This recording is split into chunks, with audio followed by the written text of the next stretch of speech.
Hi, Clive. If you can hear me, give me the thumbs up, please. Anyway, everyone else that might drop in, welcome to Partickhill Station. Everybody that's on YouTube, and if you're watching from another format, welcome to the station. So, yeah, I just want to do a sound check, make sure that we're not getting any bad feedback.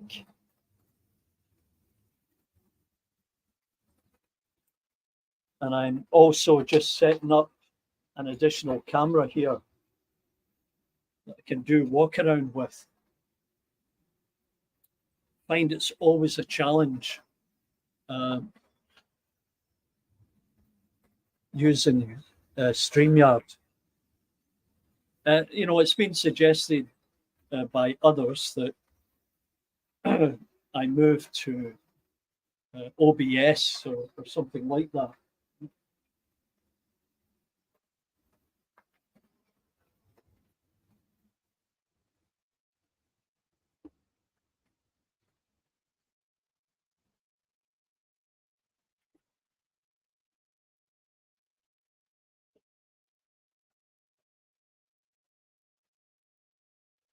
Anyway, who else is on here? Oh, okay, Clive, thanks very much for that.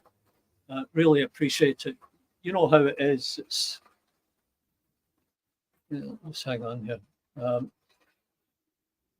For whatever reason, I can never be sure if the audio is coming across. Burnside. Well, that's a familiar name. I wonder if you're from around Glasgow.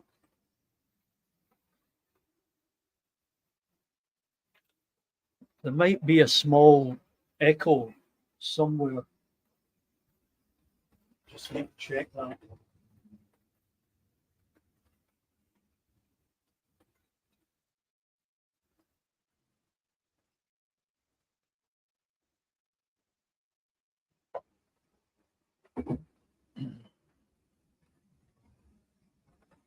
Let's just get. There you go.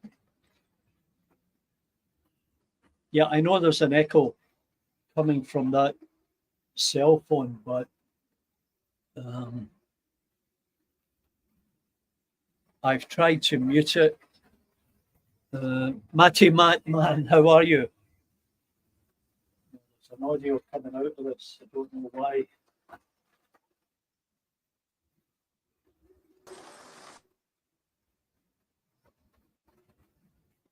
Anyway, we'll carry on regardless, hoping that it's not too much of a problem. So, yeah, what's everybody been up to? That's always a good place to start. I tell you, I was on Sparky 107 last night, and he had quite a number of guys tuning in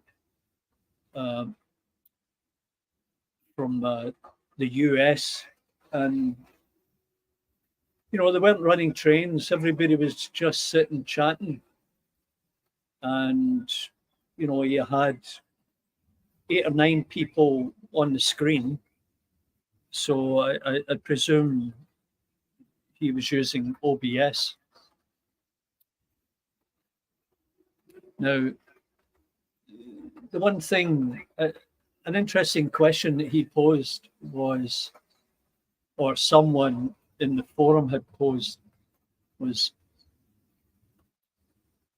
who on YouTube would you like to meet? That is in the model railway world. And it was interesting that, some of them named off a list of people that they had seen at different shows, but never had the opportunity to speak with them. Yeah, I can hear that cell phone behind me. I've got it muted, but it seems to be coming through. And I've added earplugs to it.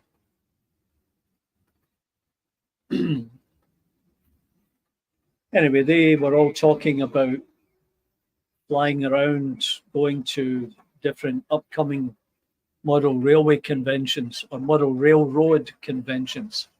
And there's one coming up in California that a number of them were interested in attending, and another one in Chicago.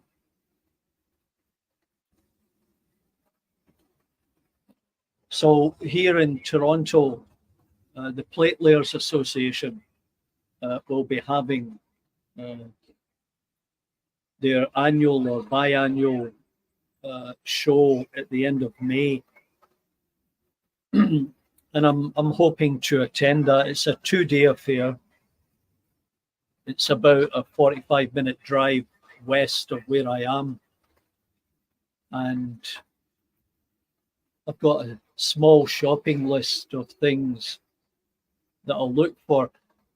I'm not going to take anything to sell it, because last time I did that, the feedback I got was, "Oh, your prices are too high, Charlie. This isn't eBay." In spite of the fact that I had everything priced less than what they were selling for on eBay. Let's just see if I can.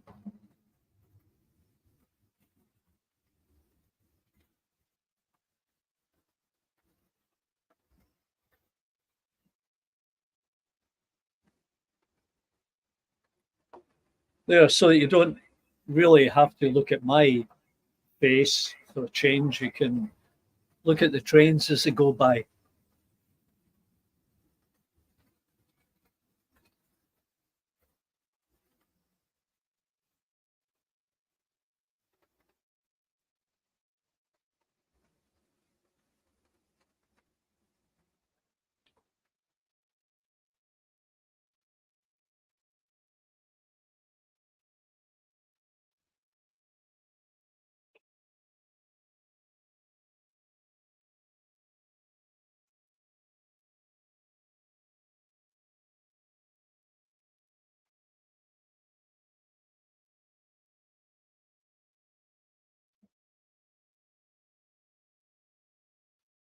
You know, it might be that I didn't have the earphones plugged in, and that might make a difference.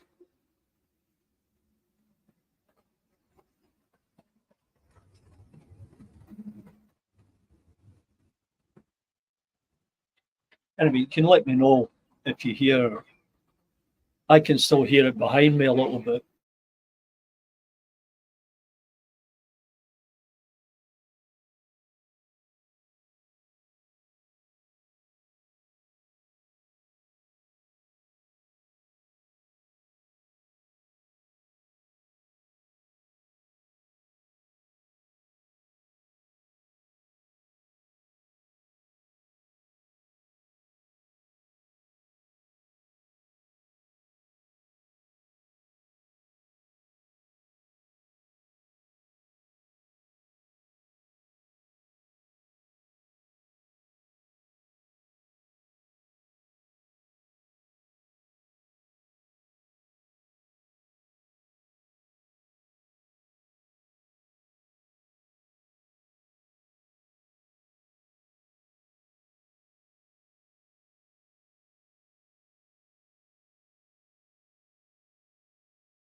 Okay, guys, I'm back.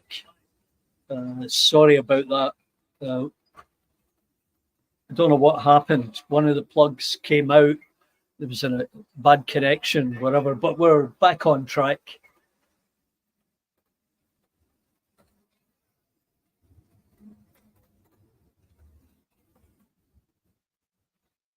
Okay, it should be okay by now. I think everything's back in running order.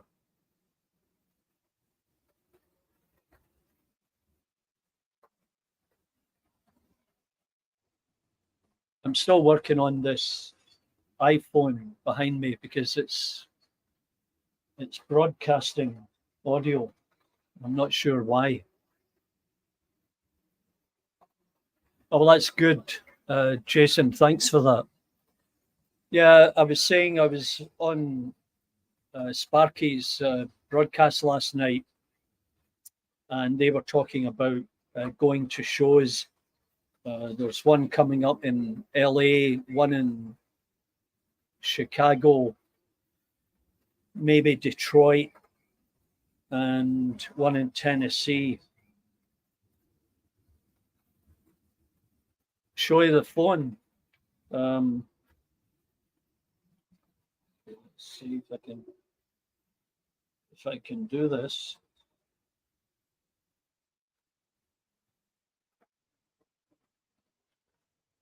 There's a phone, and I've got it muted.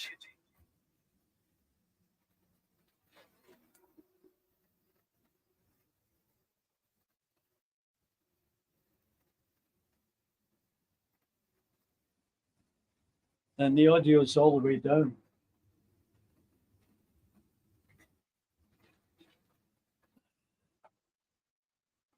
It'll take a minute or two to come back up, I guess.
Okay, so let's see what we're saying.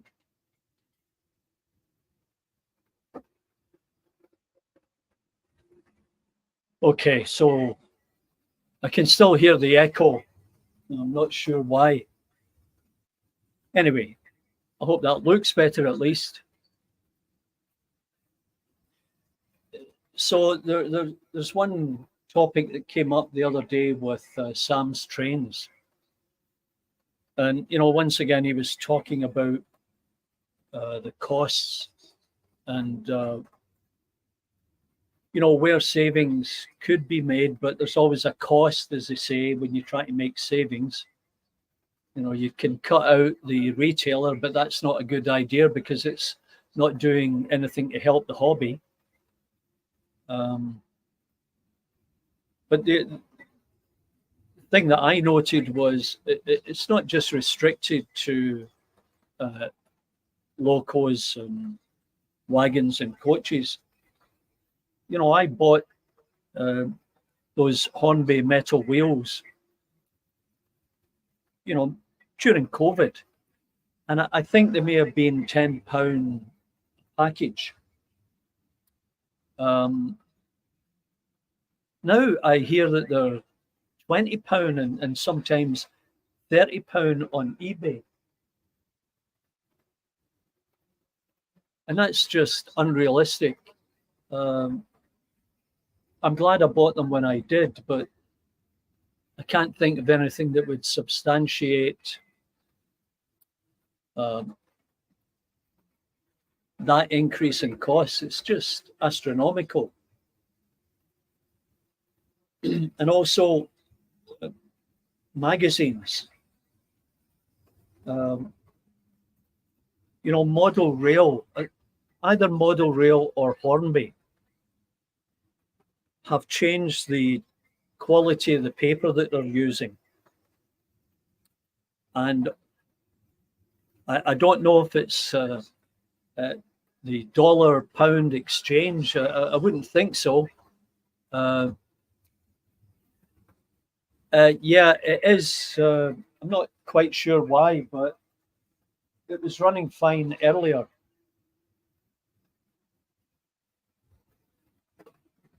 I've just turned it up a little bit. There you go, that's much better. So on the magazines, my wife bought me a bunch of magazines for my birthday. And I think Model Rail, I'm honestly not sure which one it was, but it was nearly $19. There's Mick92. Welcome, Mick. So the cost of magazines are going up astronomically, and I think it's more of a rip-off because the exchange rate hasn't changed. They could say it's inflation, but I think somebody's making a money grab. When you take Model Rail and Hornby, basically of the same month, or maybe even just a month apart, they're about the same pound sterling value, but the Canadian dollar value, one is about $5 or $6 more expensive than what it was the month before. So something not right there either.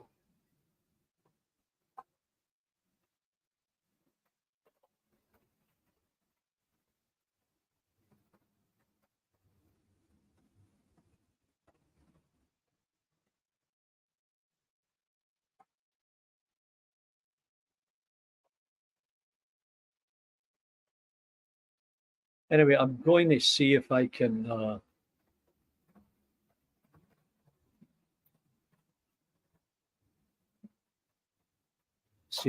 find something here. No.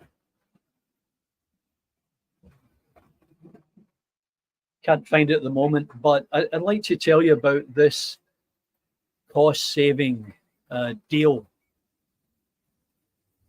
I'm not sure what the situation is with the public libraries back in the UK and what they afford. I do believe that they provide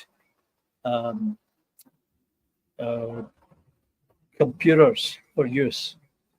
Well, I was just told recently that the public libraries around here, through a software called Libby, Libby, provide online magazines. And I just found Model Rail, like the latest edition, and all the previous ones for at least the last year, and they're free. So I spent the other day or the other afternoon going through them all. And of course, what I noticed that between Hornby and Model Rail and BRM, they're all very, very similar and often have articles of the same subject matter. And then the other sort of rip-off is Hornby's layouts, where they've gone around to all of the different people and photographed the layouts. But it was over $20 for that magazine. Just, I said to my wife, thanks very much for getting this, but don't pay that kind of money in future. I don't know whether it's £5, £6, £7 over there, but $20 is a bit of a stretch for magazines, and a lot of magazines are getting up there and beyond.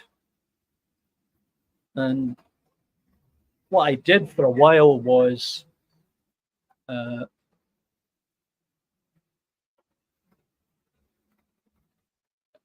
yeah, Clive, you're dead right, and Jason Digger, that it is a rip-off. It's a con.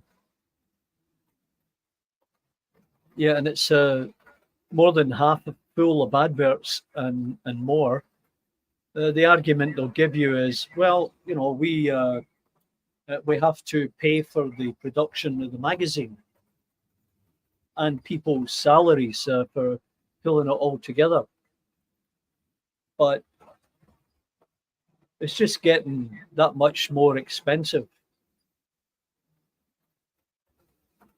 Well, Jason, what I do is I go into the big box bookstores, look through the rack and find the magazine. I'll go through it, and if I see any interesting articles, I will photograph those pages. Now, what they're going to do, right? And then when I get home, I've got a bunch of articles that I can print out or read instead of paying, you know, $15, $20. And I've got lots of magazines in the storage room.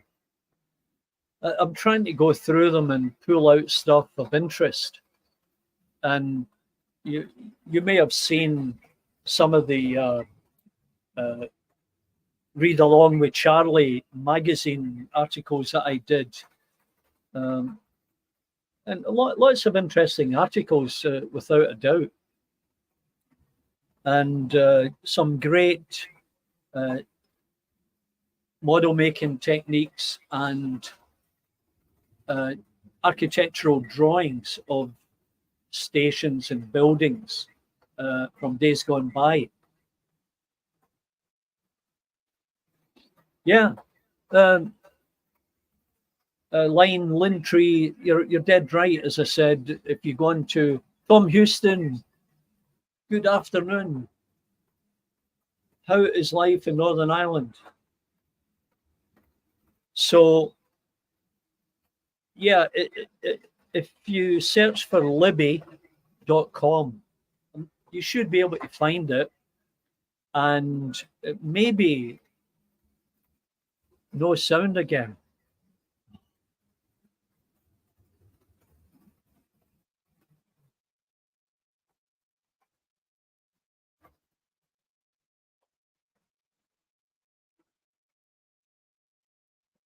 The sound seems to be okay here. Can you confirm? Oh, okay. Thanks, Clive. Yeah. So, yeah, you should be able to access Libby.com, and even if you contact your library and say, do you provide this service?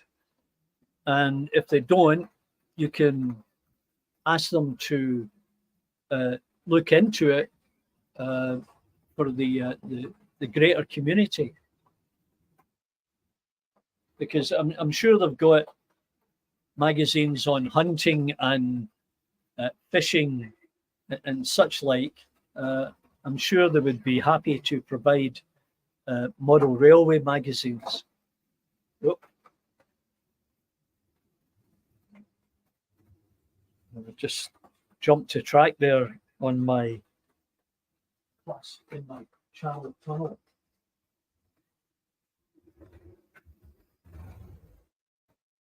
Bear with me for a minute.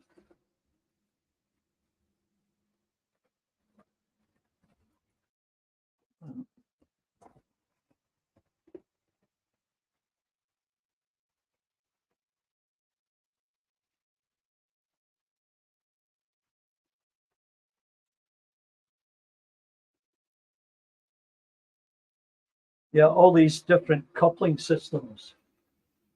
some good, some bad, and some indifferent. They don't always react the same way.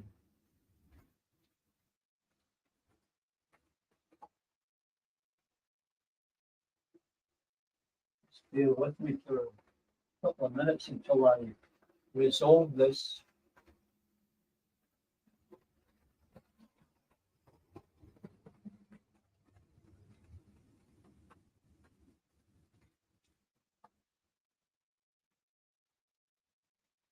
Try that, see if it works.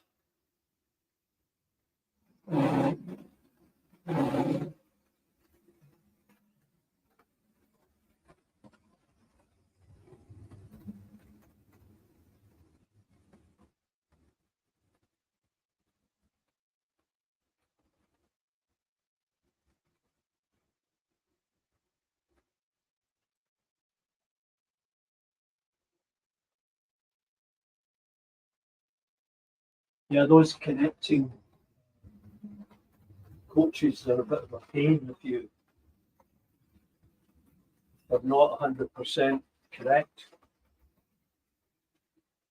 It generally runs pretty well, but every now and again, for whatever reason, it will jump.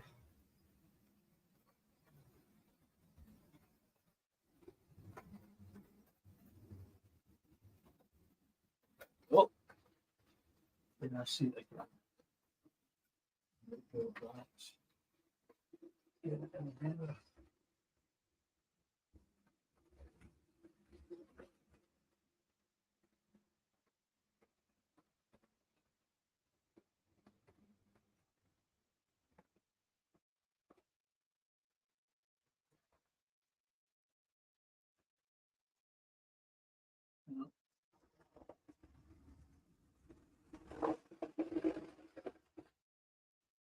Okay, got a double calamity here. Seems to be okay. Yeah.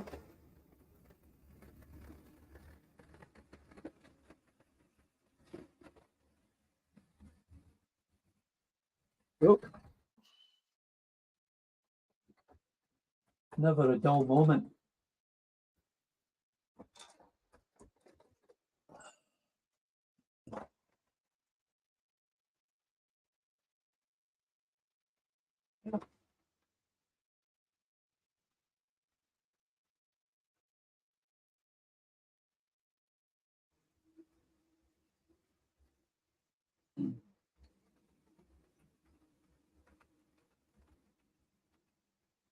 I haven't changed the wheels on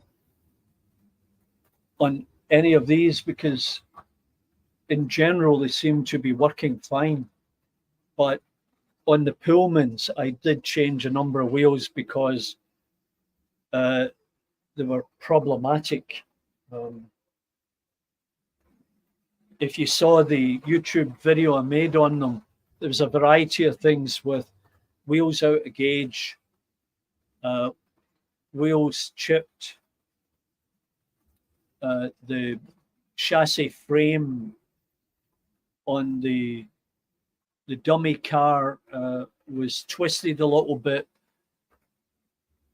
where it connected to the body, and I had to work it to make it a little bit more malleable and get it in so that it didn't go too far into the body. And when it would do that, that would cause the wheels to lean over and it would derail more often than not.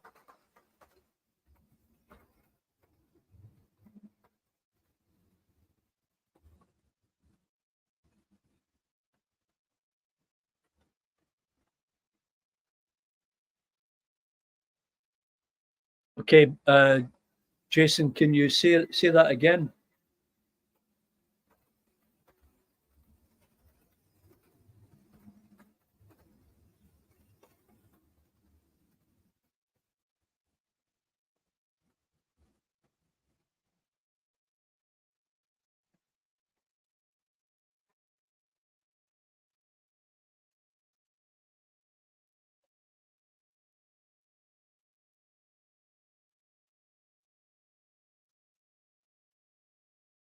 Clive Cobbold, how are you?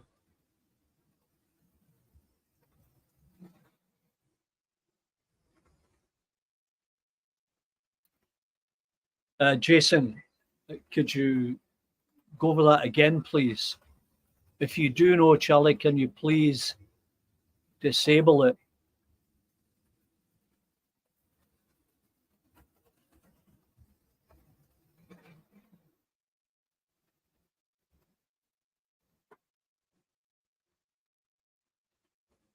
Not quite sure what you're referring to there.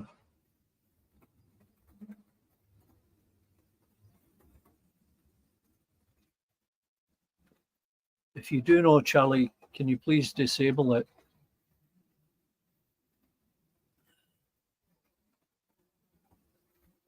He means live reactions, Charlie.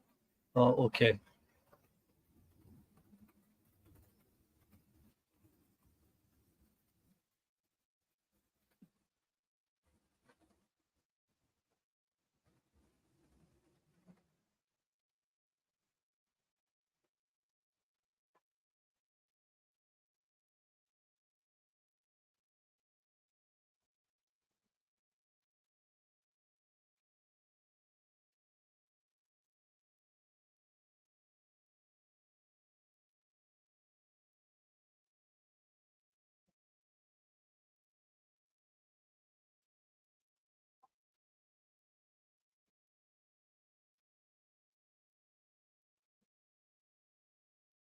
Anyway, Tom Houston, how are you? Oh, look at my post above. Okay. On a computer, go to YouTube Studio from the top right, click Create, and then go live to open the live control. Oh, I see. And so maybe you're saying disable the comments.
Well, I don't want to screw this up, so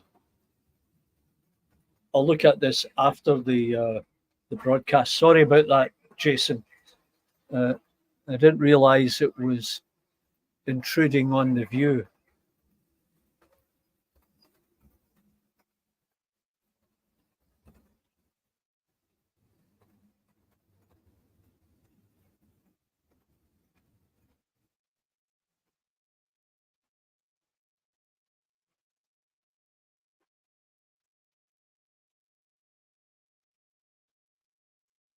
Okay.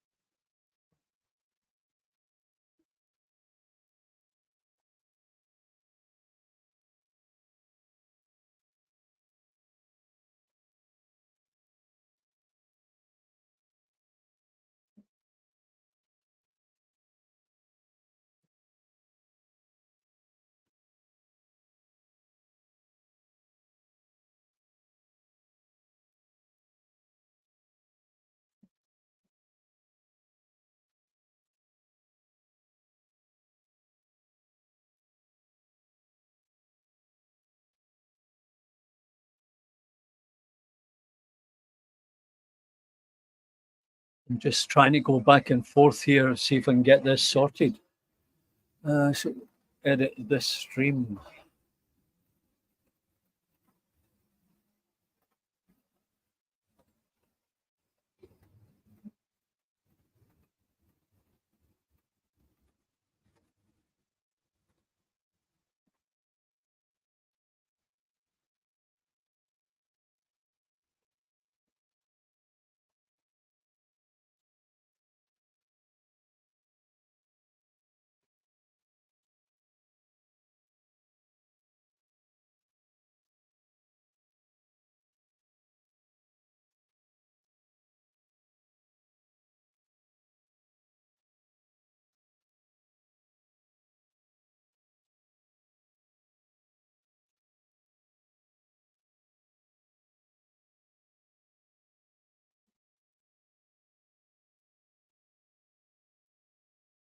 Well, while you're all chatting amongst yourselves, I'm trying to get into this YouTube studio. Go to customization and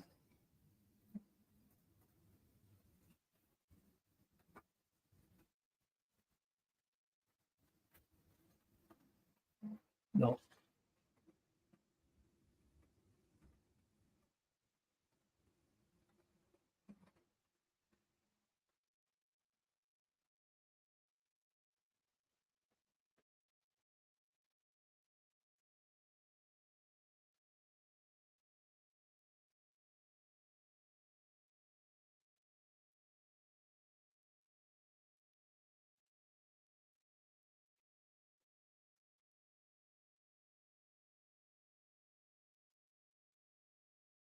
Well, sorry, having a bit of an issue with that. As I say, I'll need to. I'm doing it on my laptop, so it's a little bit more challenging than on a PC. But I'll certainly do that after the fact. And once again, I apologise if it's causing an issue.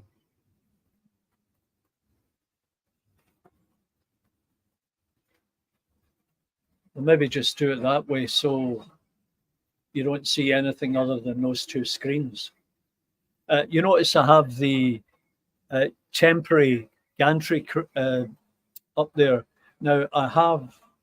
Just a second. I have modelled the posts out of plastic art, and I'm beginning to set up a jig for the overhead section. And I'm making one, and then I'll see how it goes from there. It's just a sort of scenic thing, right?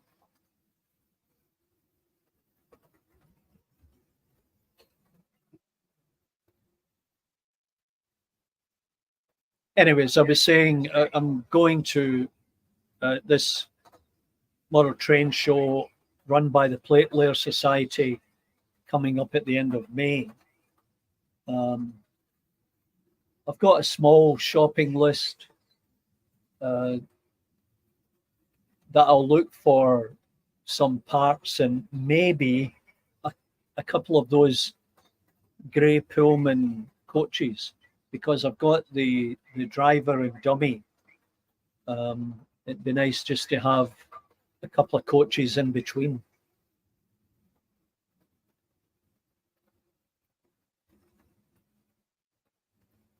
Oops.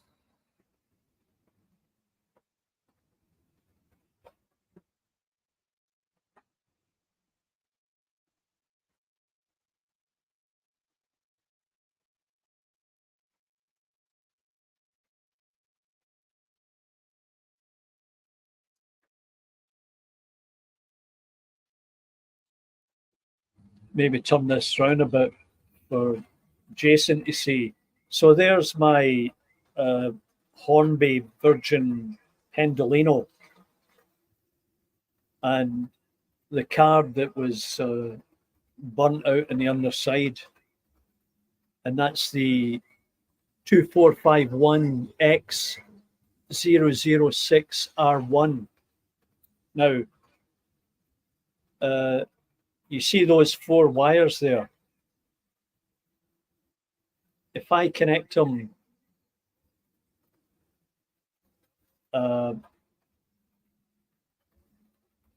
well, they should be connected up here. That's where they came from. But if I could extend them back here to these ones, I don't know if you can see that.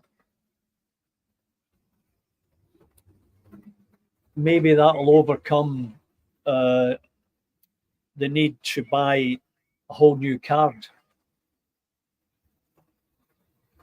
Because I guess why that card is there is for the chip and also for the lights there. So if I'm not using the chip, do I really need the card?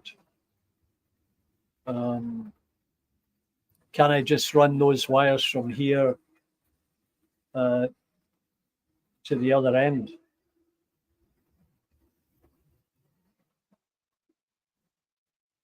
Otherwise, it'll be a case of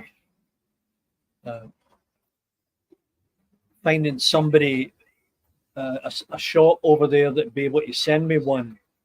Now, I think the shop in Cardiff had that card and was willing to send it to me, but then with COVID, they didn't have enough staff and they had to withdraw the service of overseas sales. So now that COVID's over, I think I'll go back to them and say, are you now able to do this? And if so, could you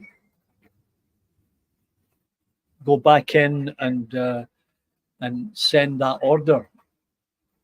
Plus, there's a couple other little odds and ends that I'd like to get.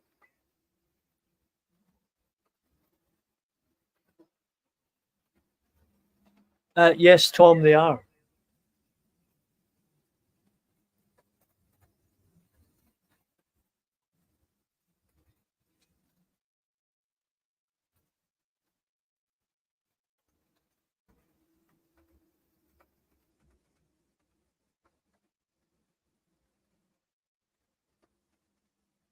That'd be great, Jason.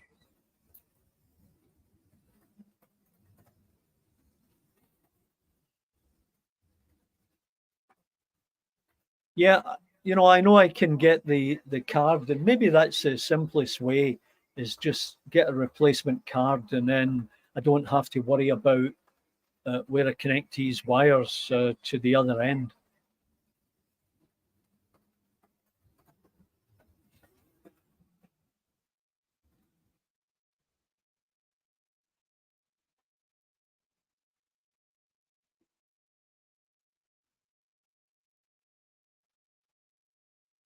Schmaff. Well, background music, if you like to provide a playlist, I'd be happy to see if I could get it up and running for you.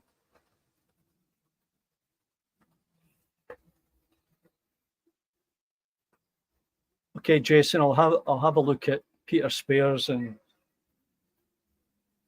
see what he's charging for overseas postage.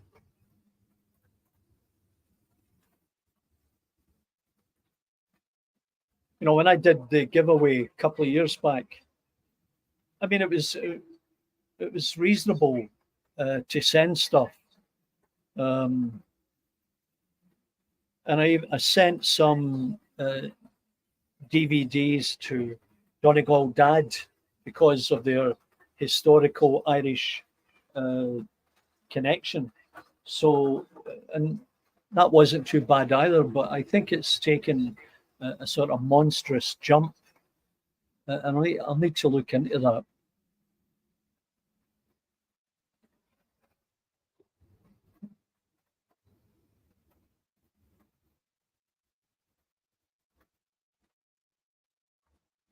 Well, Schmaff, that's interesting because I've had comments from people saying, "Oh, Charlie, you don't need that noise in the background or that music in the background."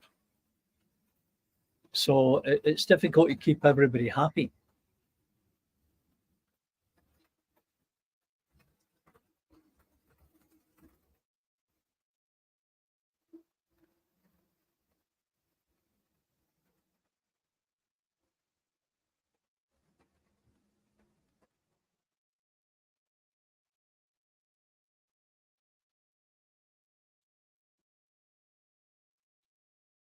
Jason,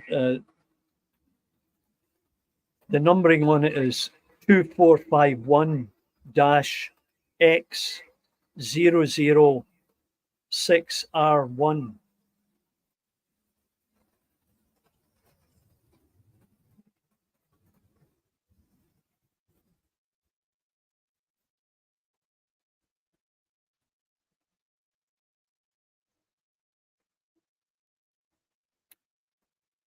Schmaff, yeah, I get it. A lot of guys just like to watch the trains, and I do my best to continue talking and try and fill the gaps. I must admit, I don't have a script. I often make notes about topics that I'd like to bring up, and then I would rely on the chat line for people to post their opinions, to which I can respond. Anyway, we are getting heavy rains these few days of the week because it's springtime, and I guess that's nature's way of clearing up.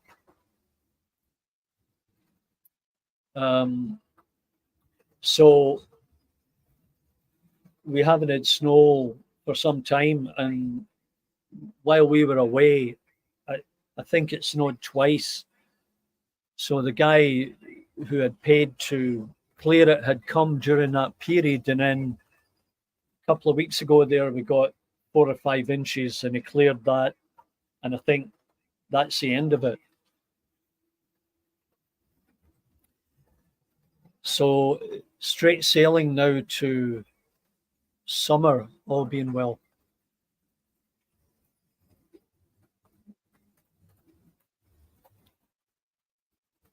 So on Sunday, I'm going to a model railroad flea market.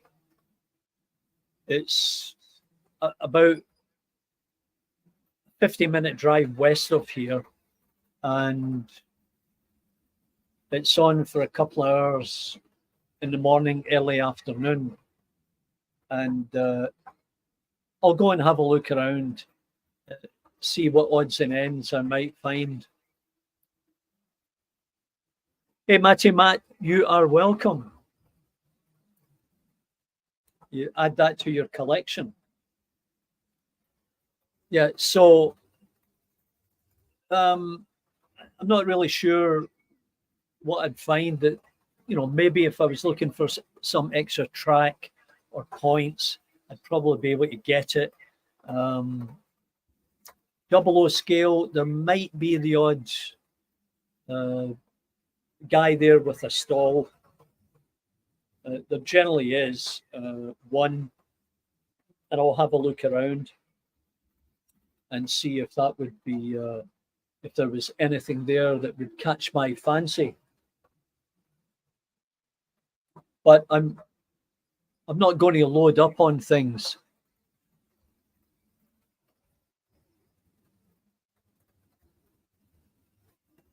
Oh, that's interesting, Jason. I wonder what the difference is with the 6R2. I'll need to have a look, or at least ask Peter Spears if you don't know what the difference is.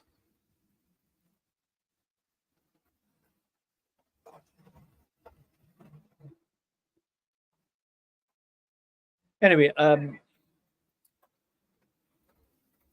thinking that for stuff that I want to cull from what I have, I think I'll set up an eBay page and try and move some of it there. Because otherwise, they're just sitting in boxes here, and I've got loads of EFE stuff. There you go. Glasgow Fire Brigade. Trucks and lorries and cars that I don't have room to put on the layout. And coaches. I've got lots of coaches.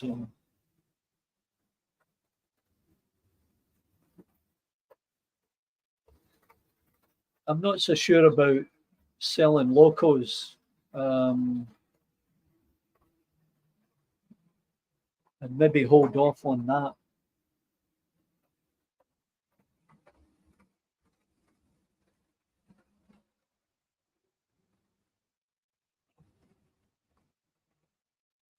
Oh, so the one thing that I'm going to be doing, there is a setup for Andy Russell's method of installing the brass cog.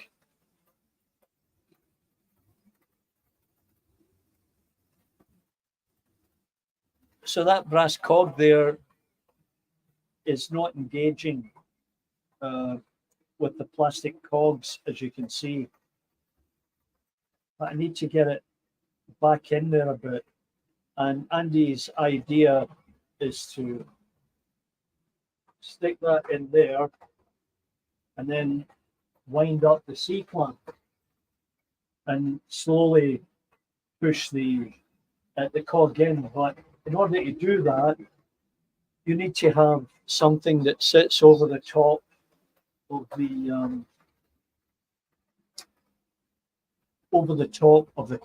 brass cog, so that you're not pushing on the axle, you're just pushing on the cog. Oh, thanks, Clive. Appreciate that. I'll get back to you later.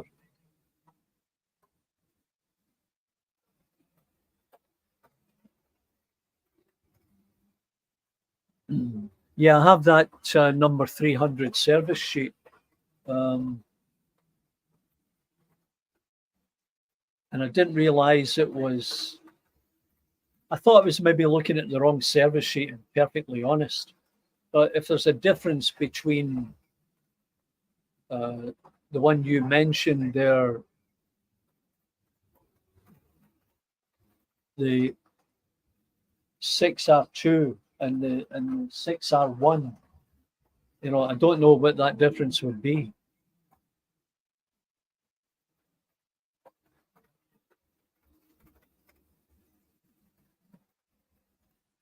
But I'll do a bit of research on it after Yeah, Mick 92, exactly. And what I was thinking of using, I'll try and show you it here, is that little nut from the Triang Hornby controller. Now that would fit, I'll just...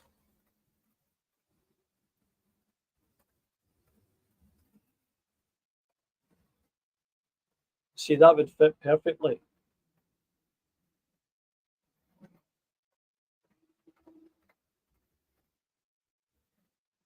So I'm going to give that a shot.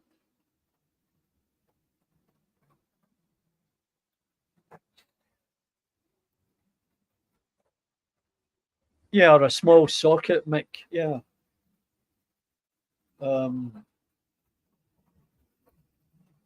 Yeah, sort of easy as it goes.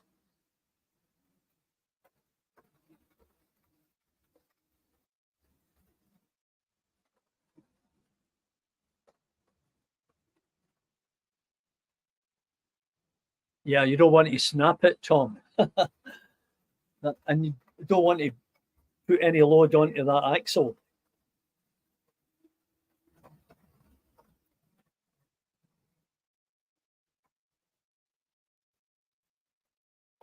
Very true, Jason. Very true, because I think there's supposed to be a 1 millimeter gap between between the cog and... Might not be able to sit there, between the cog and the washer. So I have 3 or 4 of these that need fixing like that. And I'll try one. I'll take this one out the frame and try it, and hopefully it's successful. If it is, then that means I can move on to other Ringfield motors that require the same surgery.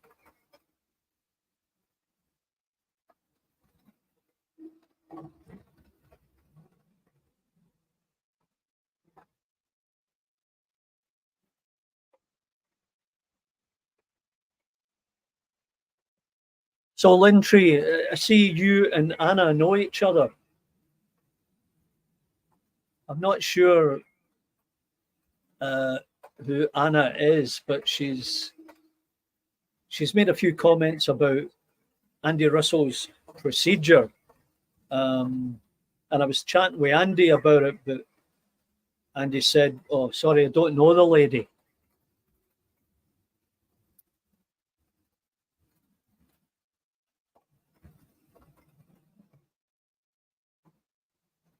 Yeah, Tom, I'm not sure if it's... Yeah, I think it's probably 1 millimeter between the cog and the washer that's in there. Now, I can take a piece of 1 millimeter or less plastic card and stick it in there.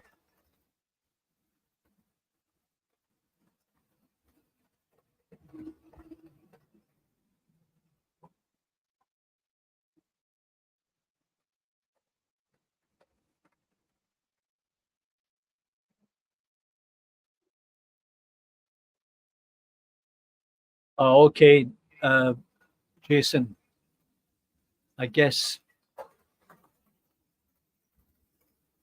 the it depends on the model issued. So I'll need to go back to the box, which I think I have.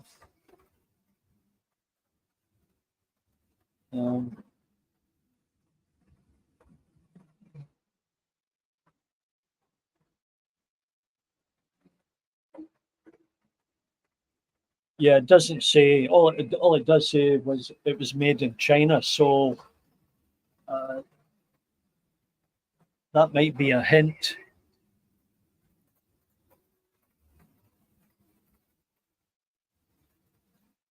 Oh, thanks, Jason.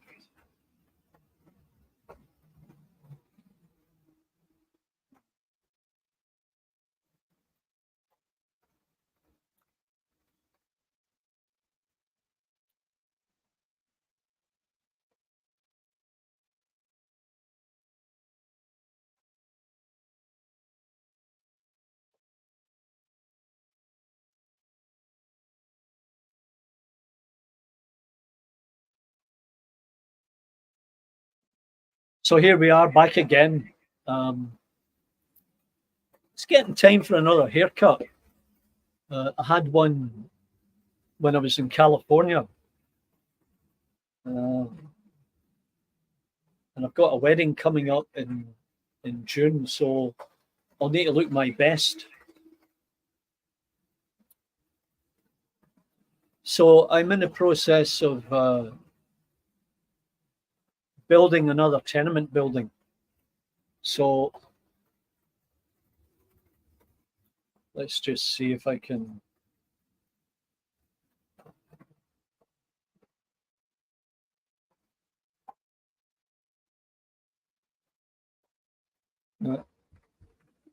Seems to have frozen. Short back and sides, yeah.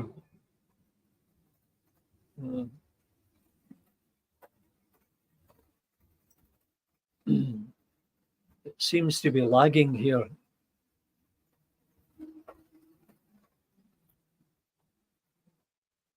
I must be getting an interruption somewhere.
Yeah, not sure what's going on here, lads. It seems to have frozen on me, and that has not happened before. So that's a new challenge.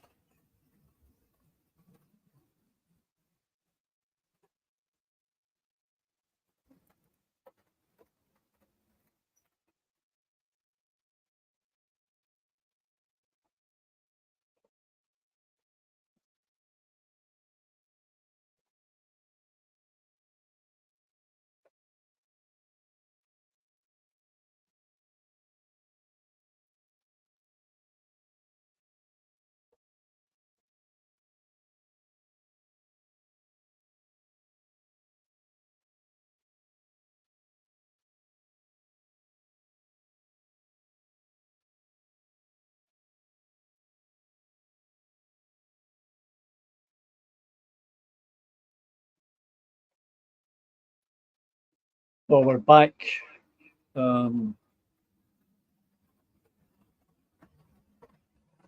Everything froze on me there, so I'm not really sure what was going on.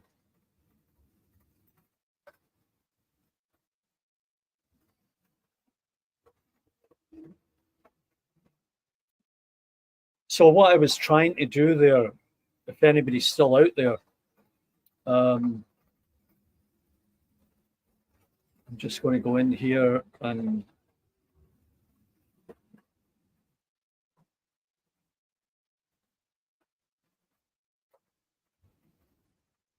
okay, so there is the tenement building that I made from cardboard. Now, I'm just going to get something to show you.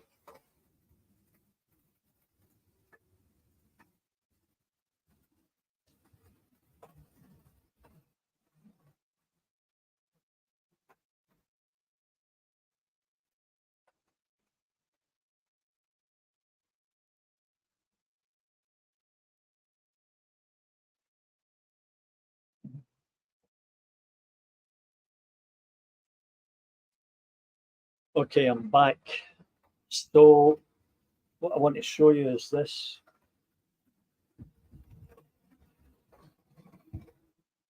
Take this further back, see if we can do it.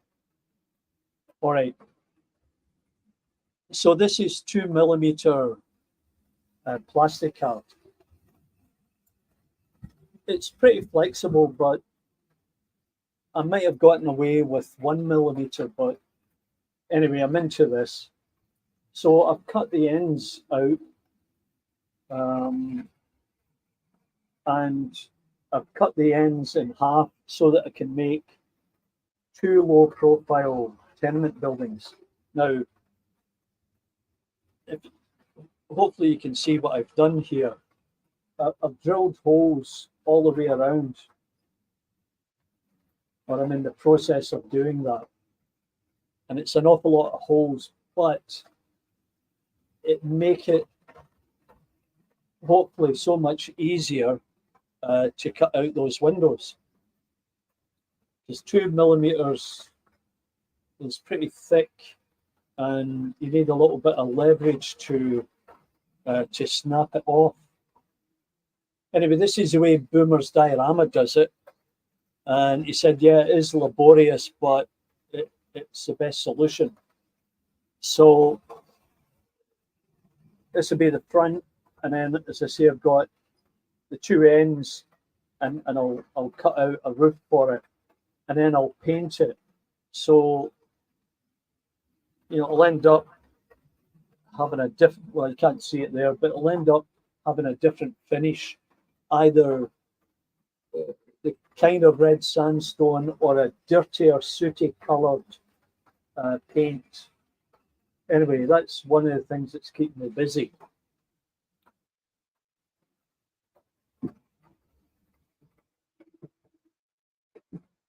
Yeah, that plus the, let's see here. Okay, Mike, we'll catch you later. Thanks for coming by.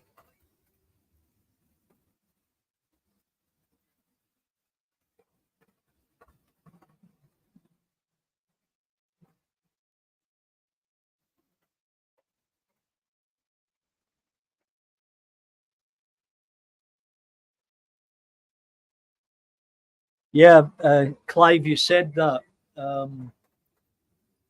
So what I do is when I get a few minutes, I'll go and drill a number of holes and then take a break, because you've got to be so careful you don't cut beyond the line.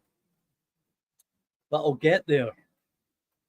And then the other thing is I'm going to replicate the same thing using that PVC Foamex material, which is much softer, easy to cut, and you know, would move along much quicker.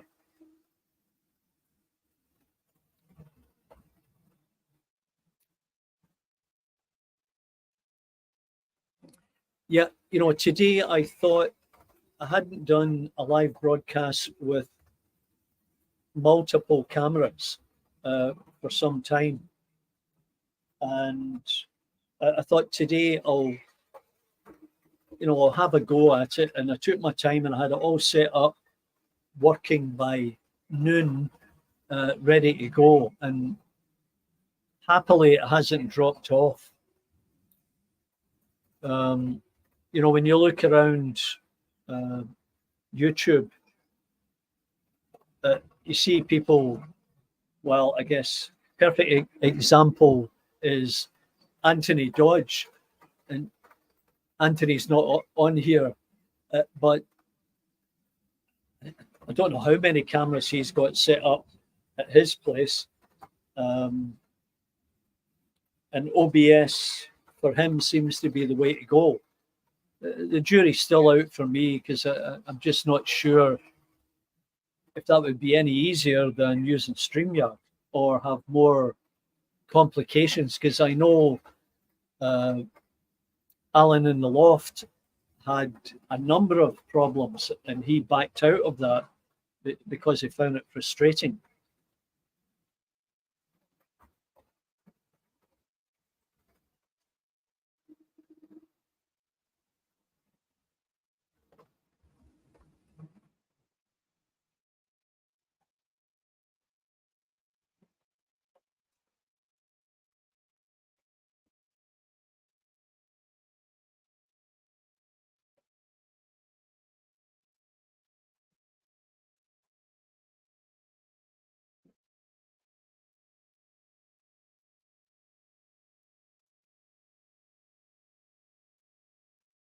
Yeah. Yeah, that's a better view. I keep forgetting about the button on the little tripod. It's easy just to press it and then move it. So, also, I painted and weathered a couple of those ratio girders, and my intention is to put a bridge across there, connecting up to that street. So I've got a lot on the go.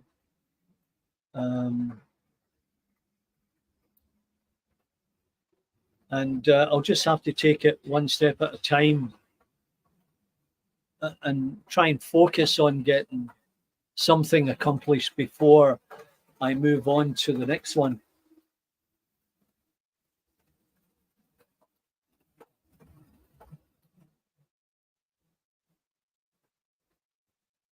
Oh, Tamiya knives.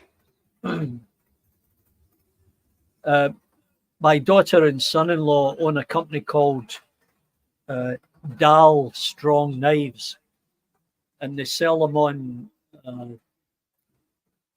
Amazon. But their kitchen knives are enormous. Some of them, they're like samurai swords.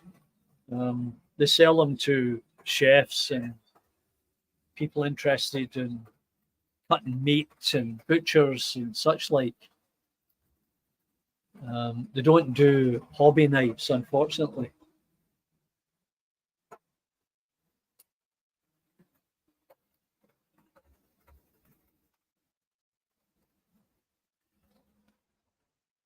Yeah, it's also a nightmare when you set up to do the YouTube video and then things begin to fall apart around you. If it isn't something derailing, then it's a camera dropping off, or you run out of something to say, and so on and so forth, right? But today had a couple of little mishaps, but in general, it's been fine. So I was chatting to Sparky, as I said, and he's located about an hour and a half drive west of Toronto. Now, maybe one of these nice summer days, I'll go over and see his layout. I know that you, Jason, are quite chatty with him, and that he did visit you. I recall that.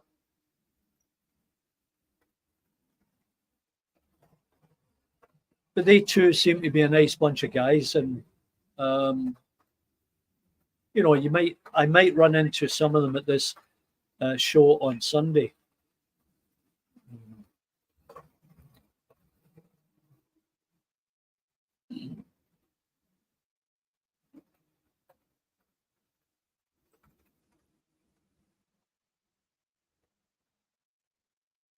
Anyway, guys, that's an hour and 20 minutes that lasted. That's pretty good. Very happy with that outcome.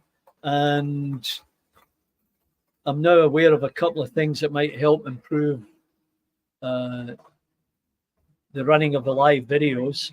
And I've got a bit of homework to do on the card for my Virgin Pendolino, because I'd like to get that back up and running. So I appreciate your help, Jason and Clive and Tom and everybody else that threw in about the brass cog. So it's been a worthwhile day. And thanks very much for joining in. And as I say, if it weren't for you guys putting aside a little bit of time to tune in and have a chat, I wouldn't be doing this. So, you know, I greatly appreciate you stopping by. Anyway, we'll let the trains run for a minute or two, and then we'll sign off, and we'll see you next time here at Partickhill Station. Bye. Bye for now.